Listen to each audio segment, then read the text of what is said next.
bien coucouné à la librairie Quartier Latin.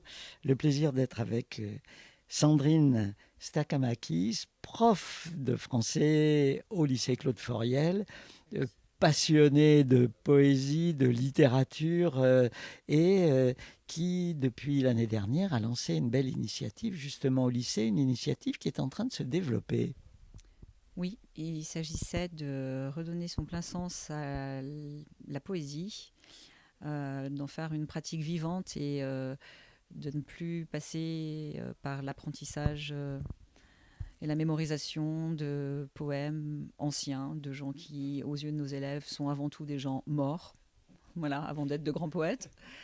Et on a créé avec d'ailleurs l'aide le concours de Daniel Damar, de la librairie Quartier Latin, mais pas seulement, aussi avec l'appui de la médiathèque et de Philippe Georgeon, un prix de poésie qui s'intitule On n'est pas sérieux. Et donc des lycéens de seconde remettent au moment du Printemps des poètes un prix à l'auteur de poésie parmi les recueils qu'ils ont lus, qu'ils ont préférés. Voilà. Et ça a bien marché la première année, les élèves accrochent des poètes d'aujourd'hui. Oui, ils accrochent parce que je leur dis que je le tiens, je tiens ma promesse, qu'il n'y aura aucune note sur ce projet-là. Donc, dans un premier temps, ils se demandent comment je vais pouvoir les faire avancer sans fouet. Après, je ne leur donne rien à apprendre. On fait toute la lecture, tout le travail d'écriture, de classement, d'évaluation en classe. D'abord pour une raison simple, c'est que nous n'avons que un jeu de livres pour tout le monde. Donc on ne risque pas d'en perdre, d'en oublier, etc. Donc déjà pour des questions matérielles toutes simples. Et du coup, c'est pas un travail supplémentaire, c'est pas évalué. Déjà, c'est suspect. Donc ça les accroche parce que c'est quand même assez original et Ça sort des pratiques scolaires. voilà, c'est ça. Et ben oui, parce que l'idée, c'est de déscolariser l'approche de la poésie. Parce qu'elle lui a fait trop de mal, cette approche scolaire. Donc voilà. Et ça a pas mal marché. D'ailleurs, ils ont été surprenants parce que en début de parcours, je leur ai demandé de chercher ce qu'ils voulaient trouver, de se poser vraiment la question de ce qu'ils cherchaient et de ce qu'allait être pour eux un vrai livre et un bon livre de poésie. Et ils avaient répondu, au bout d'un moment, quand ils ont eu balancé tous les préjugés, les stéréotypes, voilà, on veut être surpris. Et ils ont été surpris et ils nous ont surpris parce qu'ils ont choisi un recueil qui était celui de Paloma Hidalgo, Rien le ciel peut-être, qui, de par sa forme, était surprenant puisque c'était essentiellement et même presque exclusivement de la prose narrative et par le contenu était détonnant puisque ça portait sur le tabou de l'inceste maternel. Donc, ils voulaient être surpris et ils n'ont pas manqué de l'être. Alors, on sait bien que les profs y transmettent leur passion. Et leur passion, pour vous, c'est la poésie, comme lectrice, mais aussi comme auteur. Et le dernier opus paru au Réal Gare, dans la collection L'Or Piment, s'appelle Les morts ne ressuscitent pas, ils existent. Un recueil qui a une longue histoire en quelques mots, 1980, 2001, 2024. Trois dates clés de votre parcours personnel. Oui, alors c'est un recueil qui porte sur un événement autobiographique. Le 29 août 1980, mon père, qui travaille en Grèce, est victime d'un accident de voiture sur le périphérique à Athènes et il en meurt. Et c'est un événement traumatisant pour toute la famille, dont nous reviendrons, enfin, on reviendra plus jamais à l'état de départ en fait, à la situation initiale. Et nous sommes tous, toute la famille en fait, est dans la voiture pendant l'accident. Donc tout ça mijote, rumine. Vous grandissez, vous devenez prof. Sédimente, etc. J'écris beaucoup. J'ai toujours beaucoup écrit, pas seulement à cause de cet événement-là, même s'il est à l'origine de mon premier texte à l'âge de 8 ans, mais parce que je pense que même avant, j'avais quelque chose, il y a quelque chose d'un peu mythomane chez moi. J'aime bien raconter des histoires, inventer des destins, à moi ou aux autres. Et je me souviens, maman repassait dans sa chambre quand j'étais petite, il y avait un petit balcon, les gens passaient, et parfois je remarquais des passants qui avaient des choses un peu plus extravagantes ou qui attiraient mon attention. Et je m'inventais toute leur histoire, leur passé, leur avenir, ce qu'ils pouvaient être, ce qu'ils pouvaient faire, etc. Et je le racontais. Alors là, je ne savais pas écrire à l'époque, donc je le racontais à l'oral à ma mère. Du coup, il y avait ce côté un peu mythomane, mais sachant que je distinguais bien l'imaginaire et la réalité. Je savais que c'était pour faire semblant. Voilà. Donc en fait, voilà, il y a toujours eu ce goût comme ça pour les histoires, raconter. Voilà. Et donc quand j'ai su écrire, eh bien écrire et au lieu de parler des autres, parler de soi. Alors 2001, 20 ans après. 20 ans après, il y a des circonstances qui font que tout est réuni pour que je puisse écrire et revenir sur cet événement de 1980. Ma formation est terminée. Je suis prof installée et j'ai une amie qui ne me pousse pas à écrire, mais qui va accompagner en fait l'écriture, qui elle-même pratique l'écriture, fréquente des cercles littéraires, des libraires très investis, connaît des éditeurs, a dans son entourage des gens qui pratiquent l'écriture, ou d'autres formes artistiques. Je pense au cinéma notamment, enfin, avec sa sœur. Donc en fait, je suis dans ce bain-là avec des échanges très intenses où on met beaucoup de nous-mêmes. Et ça va favoriser l'émergence de ce texte-là.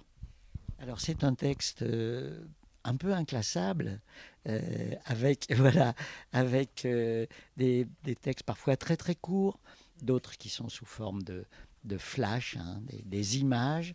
C'est scandé par le rythme du temps de ces années 2001, où on a l'impression qu'on vous suit en train d'écrire finalement. Oui.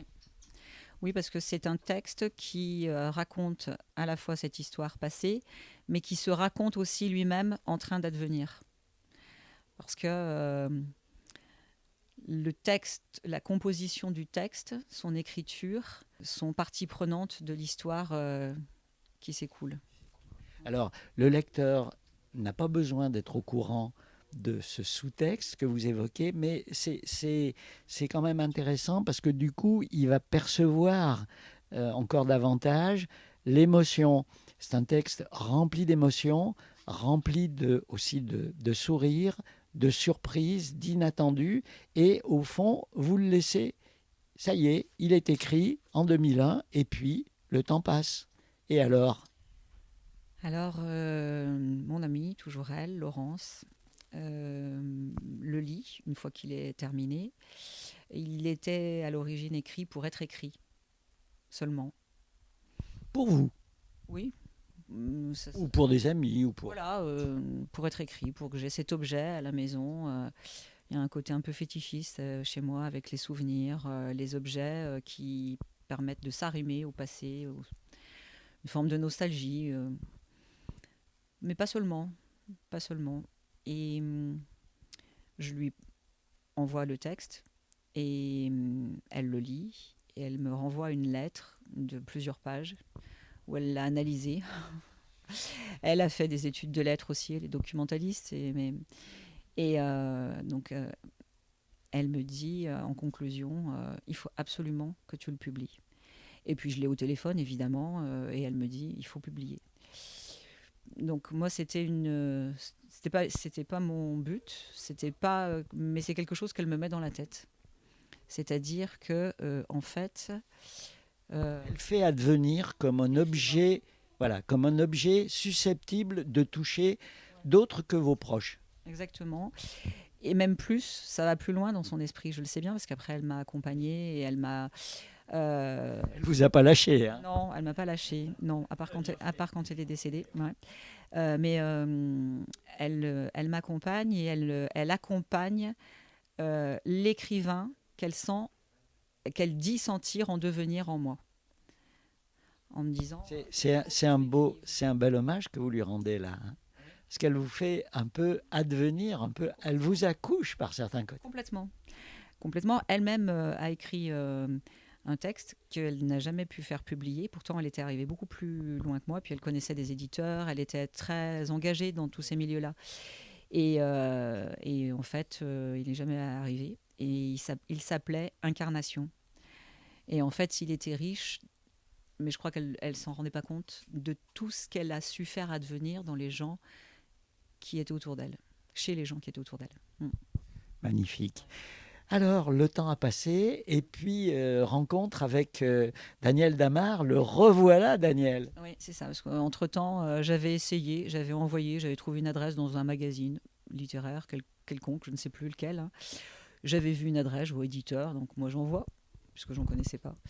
Et en l'occurrence, au bout d'une très longue lettre où il n'était jamais question de mon texte, si ce n'est sous sa forme matérielle, le choix du papier, le nombre d'exemplaires, etc., on m'annonçait que ça me coûterait la modique somme à l'époque de 3100 et quelques euros. Donc j'étais un peu déçue, je me suis dit, bon, quand même, je vaux mieux que ça, quoi. Enfin, et je l'ai laissé dans un tiroir longtemps. Et puis en 2022, je l'ai posé sur le bureau de Daniel Damar. Je le lui ai remis. Et là, ça a été assez vite. Il l'a lu pendant l'été. Et quand je suis revenue en septembre, évidemment, je brûlais d'impatience. Je me disais, on avait parlé de tout un tas d'autres sujets parce que je travaillais par ailleurs avec lui sur d'autres questions. Je me disais, mais enfin, il l'a lu, il l'a pas lu. Et je me disais, ne lui en parle pas parce que s'il ne t'en parle pas, c'est qu'il a pas aimé, il compte pas le prendre. Donc il faut pas que tu le mettes dans une situation délicate parce que je travaille beaucoup avec lui et que je voulais pas qu'il le fasse par pitié ou par voilà. Et puis un jour, ni non plus, je me suis dit, bon, il va quand même falloir... et je lui dis, bon alors, vous le prenez ou vous ne le prenez pas? Il me dit, ah mais évidemment que je le prends. Bon, d'accord. Et, mais je voudrais quand même qu'on le fasse lire au directeur de la collection Poésie, qui est Lionel Bourg. Et je ne veux pas le lui imposer. Donc vous allez le lui envoyer, vous allez lui envoyer le fichier, sans présentation, sans rien. Et on va lui demander ce qu'il en pense et s'il le prend. Donc, je l'ai envoyé un mercredi. Et le dimanche, Daniel m'a envoyé un SMS en me disant bah, écoutez, il l'accepte. Et vous avez, je ne sais pas si vous rougissez facilement, mais vous pouvez, parce que si vous saviez ce qu'il a écrit sur votre texte, alors moi, je dis bah, je veux savoir. Et donc, il m'a envoyé le message de Lionel en copie. Ça a été très vite, le voilà, il est là. Alors, c'est difficile d'en parler comme ça, je dirais, en parlant. Peut-être le mieux, c'est que vous nous en lisiez deux. Je vous laisse le choix de deux textes, simplement pour mettre l'eau à la bouche. On comprend, pendant que vous feuilletez, moi je veux dire, vous parliez de vos élèves qui avaient besoin d'être surpris par rapport à la poésie. Bien, moi, je peux vous dire que ce livre m'a surpris. Pourtant, je lis beaucoup. Il m'a surpris par sa complexité, son intelligence, mais surtout sa sensibilité. Parce qu'au-delà de la virtuosité de l'amoureuse des mots, l'amoureuse de la littérature, l'amoureuse de la poésie, il y a une capacité à toucher qui est vraiment la marque d'un écrivain. Voilà. Je vais plus arriver à lire. Si. Alors, tout à l'heure, dans la rencontre très sympathique autour de ce livre, vous avez dit, allez, je choisis peut-être un texte moins lourd, un texte léger. Il y en a. Il y a du sourire, il y a du clin d'œil, il y a du deuxième degré. Ah oui, mais horreur du pathos à la petite semaine. C'est insupportable. Je pense que je n'aurais pas pu écrire un texte avec l'intention de faire pleurer les chaumières, d'apitoyer. Et oui, c'est ça, de chercher l'apitoiement d'un lecteur éventuel. D'ailleurs, dans tous les autres textes, ceux qui sont déjà parus au Réel Gare et ceux qui sont à paraître ou que j'écris et puis qui sont encore à la recherche d'un éditeur éventuellement, parce que Daniel ne peut pas tout absorber. Il me demande parfois grâce, pitié, enfin, eh bien, il y a toujours cette exigence-là, c'est de ne surtout pas tomber dans le pathos. C'est insupportable. Alors, Et justement, c'est de la mauvaise poésie, le pathos. il y a des grands poètes qui ont fait des choses larmoyantes, mais moi, c'est pas mon truc. C'est pas votre truc. C'est pas mon truc, et puis c'est peut-être plus le truc aujourd'hui, en fait, c'est ça. Il y a eu une époque où ça pouvait passer, mais enfin, je veux dire, c'est comme certaines métaphores. Vous savez, les cheveux blonds comme les blés, c'est un cliché qui fait plus frémir personne. Hein. Alors qu'il y a eu une époque. C'était pas mal quand même, hein, c'était bien. Voilà, bon. Alors, on va commencer par presque le commencement avec le 3e. Que retenir de cette histoire maintes fois racontée, à laquelle ni la virtuosité sémantique, ni les exigences de l'alexandrin ne redonneront quelque éclat, quelque fraîcheur. Il a fallu se lever, s'extirper de la torpeur, du sommeil de l'enfance. Il a fallu traverser ce long couloir si sombre. Tout, depuis le début, portait la marque du destin qu'on ne pouvait a posteriori manquer de relire. Comme Oedipe, la route qui tue le père, le rêve prémonitoire de la mère. Mais les Grecs ne seront-ils jamais capables de nous raconter une autre histoire ? Petit clin d'œil, bien sûr, en forme de conclusion. Moi, je me permets, Grécitude, un tout petit texte subtil et simple en même temps. C'est peut-être ça la pointe compliquée. Arriver à oui. Je ne suis pas sûre. En fait, je crois que ce qui surprend des lecteurs occidentaux et, par exemple, cette apparente simplicité qui fait le prix poétique du texte, c'est parce qu'en fait, il n'y a pas d'influence de poètes occidentaux, français, malgré ma formation, et qu'il y a presque exclusivement des influences et un réemploi de poètes grecs. Et en particulier de Yannis Ritsos, auquel j'emprunte le vers qui sert de titre au recueil, mais aussi de deux autres grands poètes grecs qui ont été nobelisés, Odysseas Elitis et Georges Séphéris. Et puis, il y a aussi Constantin Cavafy. Voilà, donc du coup, ce sont peut-être des poètes que les gens connaissent moins, pratiquent moins, et ce qui donne de manière trompeuse l'apparence que c'est du pur Sandrine Stamatakis. Mais en réalité, il y a un sous-texte et il y a un intertexte. Alors, ça commence avec une citation de Michel Déon, amoureux de la Grèce, et pour lequel j'ai personnellement une grande tendresse. Ils prennent leur plus grand plaisir à vous tromper et à vous détromper. Alors écoutez bien, Grécitude, je m'en mêle, tu t'en mêles. Il s'en miel, nous nous en allons. Vous vous en voulez, il s'en fiel. Acrobaties lexicales et néologismes. Mais c'est le prix à payer. Oui, c'est le prix à payer. J'ai quelques scrupules parce que quand je corrige les copies de mes élèves, je vais revenir à ce qu'on disait au départ, je leur dis que le néologisme, c'est le privilège de l'auteur, que chez eux, ce ne seront jamais que des barbarismes, que je leur signalerai en marge de la copie. Mais on va pas mettre de rouge en marge de la copie, là. Pas de souci. Allez, on va terminer avec vous. Qu'est-ce que vous allez nous sortir de votre besace, cher ami ? parmi les textes, moi j'en ai, mais allez, encore un. Ouais, en conclusion. Je suis mes souvenirs et rien d'autre. Petros Abbazzoglu.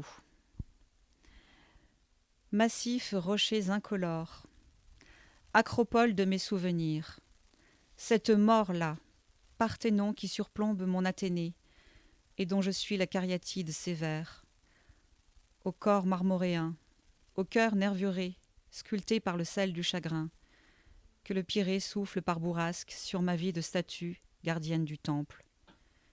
Il sera bientôt temps de refermer les propylées. Refermons les propylées, amis. Merci.